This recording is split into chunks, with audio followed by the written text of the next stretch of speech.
Okay, we're going to create a contained database and some contained users, and these contained databases and users have no external dependencies, so they don't need the sort of server level authentication.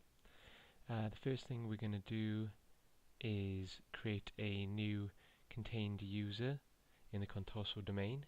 So we go to our domain controller, and we're going to right click and say new user, and it's going to be called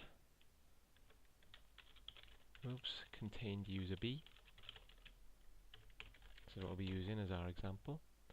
So first name, so I'm going to call him Ed Contain. Okay, that's alright. So click next. Password, whatever you want to give it.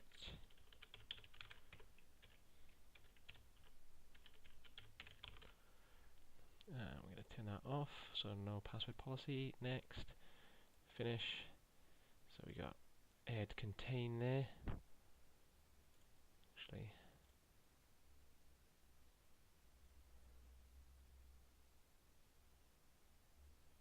display name, the full-on name.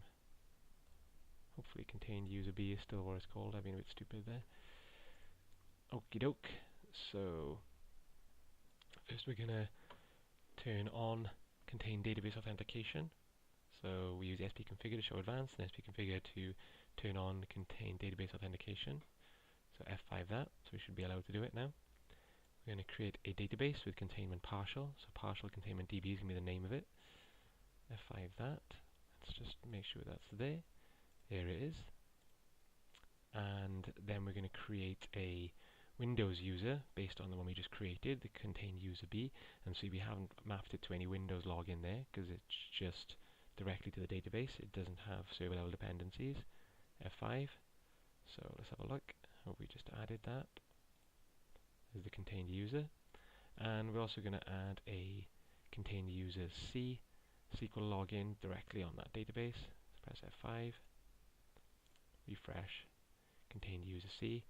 And that's a contained database with some contained users being created. And just to note, when you do connect to a contained database, you need to specify the database name as well, not just the server.